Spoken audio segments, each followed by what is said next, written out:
Item ಯಾವುದೇ ಇರಲಿ try ಮಾಡಿ ಆಚಿ ಚಿಕನ್ ಮಸಾಲಾ. ಆಚಿ ಚಿಕನ್ ಮಸಾಲಾ. ಸರ್ ರಿಲೀಸ್ ದಿನ ನೆನ್ಪು ಮಾಡ್ಕೋಬೋದಾ ಹೆಂಗಿತ್ತು ಅಂತ?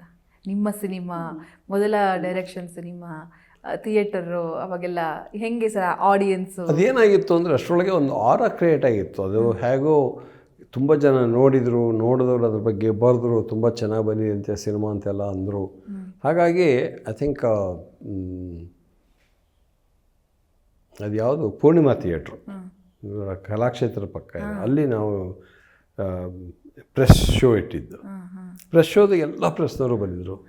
ಕೆಲವರು ತುಂಬ ಖುಷಿಪಟ್ಟರು, ಕೆಲವರು ಸ್ವಲ್ಪ ಕುಹಕದ ಮಾತಾಡಿದರು, ಸ್ಲೋ ಅಂತ ಹೇಳಿದವರು ಇದ್ದಾರೆ.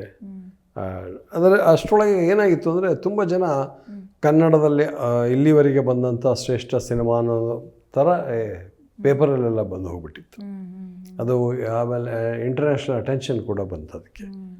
ಹಾಗಾಗಿ ನ್ಯಾಷನಲ್ ಅವಾರ್ಡ್ ಬಂತು, ಗೋಲ್ಡನ್ ಲೋಟಸ್ಸು.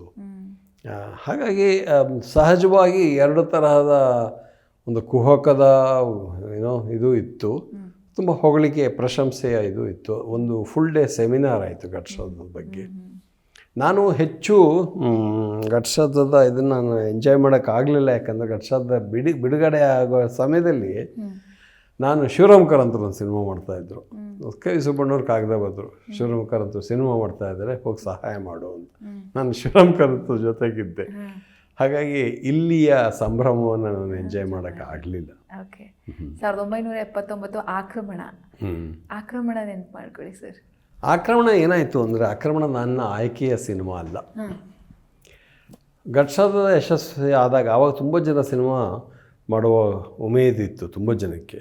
ನಮ್ಮ ಥಿಯೇಟರ್ ಡೈರೆಕ್ಟರ್ ಕನ್ನಡದ ಹವ್ಯಾಸ ರಂಗಭೂಮಿಲಿ ಬಹಳ ದೊಡ್ಡ ಹೆಸರು ಆರ್ ನಾಗೇಶ್ ಅಂತ, ಅವರೊಂದು ಸಿನಿಮಾ ಮಾಡೋಕ್ಕೆ ಹೊರಟಾಗ ಅವರು ನನಗೆ ಕೇಳಿದರು, ನೀವು ಬಂದು ನಮಗೆ ಸ್ವಲ್ಪ ಇದು ಮಾಡಿ. ನಾನು ತುಂಬ ಜನರ ಜೊತೆಗೆ ಹೀಗೆ ಬಿ ವಿ ಕಾರಂತರ ಜೊತೆಗೆ, ಶಿವರಾಮ್ ಕಾರಂತರ ಜೊತೆಗೆ, ನಾಗಾಭರಣ, ಸಿ ಆರ್ ಸಿಂಹ ಅವ್ರ ಜೊತೆಗೆಲ್ಲ ಹೋಗಿ ಸುಮ್ಮನೆ ಹೆಲ್ಪ್ ಮಾಡೋದು. ನಮ್ಮ ಟಿ ಎಸ್ ರಂಗ, ಹೀಗೆ ನೀವು ನನಗೂ ಬಂದು ಹೆಲ್ಪ್ ಮಾಡ್ತೀರಾ ಅಂತಂದ್ರೆ ಆಯಿತು. ಒಂದು ಅವ್ರ ಯೂನಿಟಲ್ಲಿ ಸೇರಿಕೊಂಡೆ. ಆಮೇಲೆ ಹೇಳಿದ್ರು ನೀವೇ ಎಡಿಟಿಂಗ್ ಮಾಡಿ ಅಂತ. ಆಯಿತು, ನನಗೆ ಎಡಿಟಿಂಗ್ ಬರುತ್ತೆ, ಸೊ ನಾನು ಎಡಿಟಿಂಗ್ ಮಾಡ್ತೀನಿ ಅಂತ ಒಪ್ಕೊಂಡೆ. ಕಲಾ ನಿರ್ದೇಶನ ಮತ್ತು ಎಡಿಟಿಂಗ್ ಅಂತ ನಂಗೆ ಕೊಟ್ಟರು. ಅವರ ಆಯ್ಕೆ ಆಕ್ರಮಣ. ಸುಮಾರೊಂದು 6 months ಅದ್ರ ಮೇಲೆ ಕೆಲಸ ಮಾಡೋದು, ಕೂತ್ಕೊಂಡು ಸ್ಕ್ರಿಪ್ಟ್ ಬರೆದು. ವೈಕುಂಠರಾಜು ಕಥೆ ಕಾದಂಬರಿ, ಅದು GS ಸದಾಶಿವ ಅವ್ರದ್ದು ಸ್ಕ್ರಿಪ್ಟು. ಹಾಗಾಗಿ ಬಂದು ಕೂತ್ಕೊಂಡು ಸಂಜೆ ಇವರೆಲ್ಲ ಪ್ರಜಾವಾಣಿ ಕೆಲಸ ಮುಗಿಸ್ಕೊಂಡು ಬರ್ತಿದ್ರು, ಅಲ್ಲೇ ಕೂತ್ಕೊಂಡು ಸ್ಕ್ರಿಪ್ಟ್ ಬರಿತಾ ಇದ್ವಿ. ಸುಮಾರು ಒಂದು 4-5 ತಿಂಗಳು ಕೆಲಸ ಮಾಡಿದ್ಮೇಲೆ ಅದು ಏನೋ ಒಂದು ಭಿನ್ನಾಭಿಪ್ರಾಯ ಬಂದು ನಾಗೇಶನ ಸಿನಿಮಾ ಮಾಡಲ್ಲ ಅಂದ್ಬಿಟ್ರು. ಯಾಕೆ ಮಾಡಲ್ಲ ಅಂತ ಹೇಳಿದ್ರೆ ನಂಗೆ ಇವತ್ತಿಗೂ ಅದು ಕತೆ ಗೊತ್ತಿಲ್ಲ. ಅದು ನೆನೆಗುದಿಗೆ ಬಿದ್ದೋಯ್ತು ಪ್ರಾಜೆಕ್ಟ್.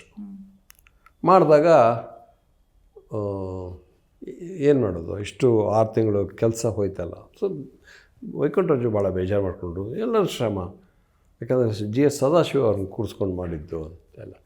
ಕೊನೆಗೆ ಒಂದಾಯಿತು, ಹೇಗಾರು ಮಾಡಿದೆ. ವೈಕುಂಠರಾಜು ಹೇಳಿದ್ರು ನೀವೇ ಡೈರೆಕ್ಟ್ ಮಾಡಿಬಿಡಿ. ನಾನು ಹೇಳಿದೆ ನನಗೆ ಕಾದಂಬರಿ ಇಷ್ಟ ಇಲ್ಲ ಅಂತ, ನನಗೆ ಏನೇನು ಇಷ್ಟ ಇಲ್ಲ. ಅವಾಗ ನಾನು ಸುಬ್ಬಣ್ಣವ್ರಿಗೆ ಬರೆದೆ ಕಾಗದ, ಆಕ್ರಮಣ ಮಾಡಿ ಅಂತಾರೆ, ನಾನು ಘಟ್ಸಾದ ಮಾಡಿದ ಮೇಲೆ ಆಕ್ರಮಣ ಮಾಡೋದಕ್ಕೆ ಇಷ್ಟ ಇಲ್ಲ ಅಂತ. ಸುಬ್ಬಣ್ಣವ್ರು ಹೇಳಿದರು, ಇಲ್ಲ ನೀನು ಈ ಆರಂಭದ ದೃಶ್ಯದಲ್ಲೇ ಹಂತ, ಇನ್ನು ಒಂದು ಸಿನಿಮಾ ಆಗಿದೆ ಅಷ್ಟರೊಳಗೆ ನೀನು ಅದು ಮಾಡಲ್ಲ ಇದು ಮಾಡಲ್ಲ ಅಂತ ನಿನಗೆ ಕಪ್ಪು ಚುಕ್ಕೆ ಬರುತ್ತೆ, ನಂದಲ್ಲ ಅಂಥೇಳಿ ಮಾಡಿಬಿಡು ಒಂದು ಸಿನಿಮಾ ಅಂತ. ಸೊ ನಾನು ಮಾಡಿದೆ. ಹಾಗಾಗಿ ಅದಾಗಿತ್ತು. ಹಾಗಾಗಿ ಮಾಡಿದಾಗ ಆ್ಯಕ್ಚುಲಿ ಮುಖ್ಯ ಪಾತ್ರಕ್ಕೆ ವೈಶಾಲಿ ಕಾಸ್ಟ್ ಮಾಡೋದು. ವೈಶಾಲಿ ಹೇಳಿದ್ದೆ, ಈ ಸಿನಿಮಾ ಮಾಡಬೇಡಿ, ಒಳ್ಳೆಯದಲ್ಲ, ಚೆನ್ನಾಗಿಲ್ಲ. ಬಟ್ ನನಗೆ ಅದರಿಂದ ಇದಾಯಿತು. ಬಟ್ ವೈಶಾಲಿಗೆ ಒಳ್ಳೆಯದಾಯ್ತು, ಯಾಕಂದರೆ ವೈಶಾಲಿ ಬೆಸ್ಟ್ ಆ್ಯಕ್ಟ್ರೆಸ್ ಅವಾರ್ಡ್ ಸಿಕ್ತು, ಸ್ಟೇಟ್ ಅವಾರ್ಡ್, ಅವ್ರಿಗೆ ಅವಾರ್ಡ್ ಸಿಕ್ತು. ಬೇರೆ ಅಂದರೆ ನಮಗೆ ಇದರಲ್ಲಿ ಅದು ಜಕಾರ್ತದಲ್ಲಿ ಸ್ಕ್ರಿಪ್ಟ್ ಅವಾರ್ಡ್ ಬಂತು, 2-3 ಕಡೆ ಅದಕ್ಕೆ ಅವಾರ್ಡ್ ಬಂತು, ಇಂಟರ್ನ್ಯಾಷನಲ್ ಅವಾರ್ಡು. ಬಟ್ ನನಗೆ ನಾನು ಭಾಳ ಖುಷಿ ಕೊಟ್ಟ ಸಿನಿಮಾ ಏನಲ್ಲ, ಯಾಕಂದರೆ ಮೊದಲನೇದಾಗಿ ಅದು ನನ್ನ ಸಿನಿಮಾ ಅಲ್ಲ. ನನ್ನ ಸಿನಿಮಾಗಳಿಗೆಲ್ಲ ನಾನೇ ಚಿತ್ರಕಥೆ ಬರ್ಕೊಳ್ಳೋದು. ಆದರೆ ಫಸ್ಟ್ ಟೈಮ್ ನನ್ನ ಒಂದು ಸಿನಿಮಾಕ್ಕೆ ನಾನು ಚಿತ್ರಕಥೆ ಬರೆದಿಲ್ಲ, ಅದು ಆಕ್ರಮಣ. GS ಸದಾಶಿವರವರ ಚಿತ್ರಕಥೆ ಭಾಳ ಚೆನ್ನಾಗಿತ್ತು. ಆದರೆ ನನಗೇನಂದರೆ ನಿರ್ದೇಶಕನೇ ಚಿತ್ರಕಥೆ ಬರ್ಕೊಂಡಾಗ ಅವನಿಗೆ ಯಾಕೆ ಈ ತಿರುವುಗಳಿದೆ, ಯಾಕೆ ಈ ದೃಶ್ಯ ಇಲ್ಲಿದೆ, ಯಾಕೆ ಈ ಜಕ್ಸ್ಟಪೊಸಿಷನ್ ಇದೆ ಅಂತ ಅರ್ಥ ಆಗುತ್ತೆ. ಅದು ಹಾಗಲ್ಲ. ಹೌದು. ಬಟ್ ಒಂದು ಅಡ್ವಾಂಟೇಜ್ ಏನು ಅಂದರೆ ಜಿ ಎಸ್ ಸದಾಶಿವ ಒಂದು ಬಹಳ ವಿಚಿತ್ರವಾದಂಥ ಒಂದು ಸೆನ್ಸ್ ಆಫ್ ಹ್ಯೂಮರ್ ಇತ್ತು. ಭಾಳ ಒಳ್ಳೆಯ ಸೆನ್ಸ್ ಆಫ್ ಹ್ಯೂಮರ್. ಸಣ್ಣಕ್ಕೆ ಏನೋ ತಮಾಷೆ ಒಂದು ಮಾತು ಹೇಳ್ತಾನೆ, ಅದರೊಳಗೆ ಒಂದು ದೊಡ್ಡ ಒಂದು ಇನ್ಸೈಟ್ ಇರ್ತಿತ್ತು. ಆ ಥರದ ಕೆಲವು ಅದನ್ನೆಲ್ಲ ನನಗೆ ಅಡ್ವಾಂಟೇಜ್ ಆಯ್ತು. ಅದನ್ನೆಲ್ಲ ನೋಡೋದಕ್ಕೆ, ಅರ್ಥ ಮಾಡ್ಕೊಳ್ಳೋದಕ್ಕೆ.